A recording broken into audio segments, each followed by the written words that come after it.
This is how to get more gems in Guardian Tales. Let's say you kept grinding story and got stuck on a world, or you don't have enough gems for another summon and you want to get more. I'll include in this video every way of getting more gems besides the main story progression, and also how many gems you can gain using these methods. So, let's get started, shall we? First, side story and nightmare. If you didn't know, there's actually more lore and story to uncover besides the main storyline. And in return, it gives you more gems. Nightmare levels are just slightly harder main story levels but have side quests. And these side quests are just different stories about certain GT characters.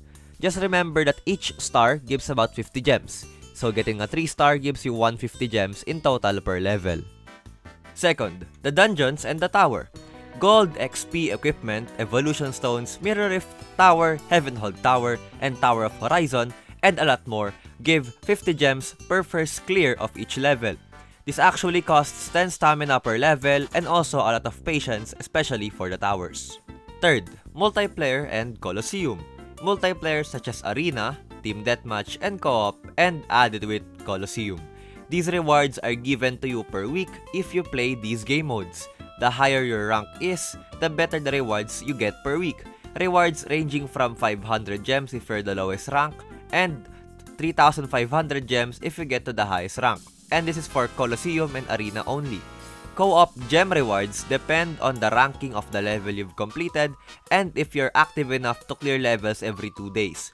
Team Deathmatch, however, just gives 300 gems depending on any rank since it's still in beta. Fourth is the mail. You actually get free stamina with gems every 7 PM. Not only that, they randomly have events where they give out a bunch of rewards as well via mail. You can get this by going to your mailbox, checking the mail, and just claiming it. But this receive button looks very familiar, maybe similar to subscribe button down below. Fifth is Boss Rush and Orbital Lift.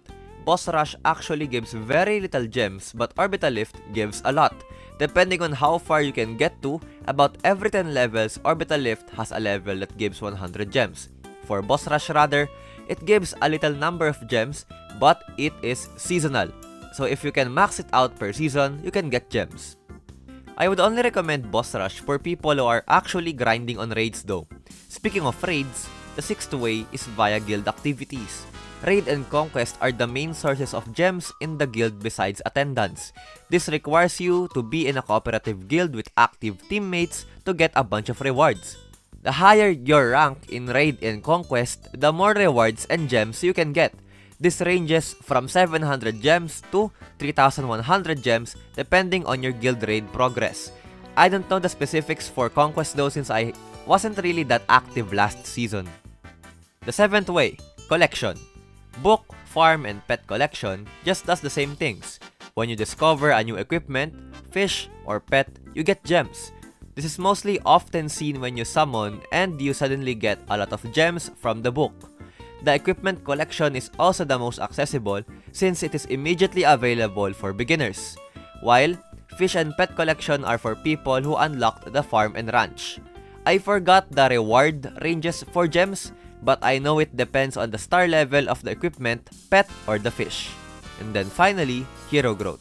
Did you know that your XP can be used to get more gems? Well, if you have some spare XP on you, you can level up your heroes to level 60 and you'll gain 80 gems per hero. The downside is, once you do this for a hero, even when you reset them, it would not be repeatable anymore. This is a slightly expensive way to get more gems, but it also applies to max limit breaking as well as hero evolution. When you evolve a hero to 4 stars, you get 60 gems, and when you max limit break a hero, you get 100 gems. Those are several ways to get more gems besides the main storyline. Some are pretty easy and some are pretty hard to do. If you enjoyed watching, click the subscribe button down below, and these are my top 5 rare hero list and a video that YouTube thinks is the best for you. Thank you for watching and I'll see you next time.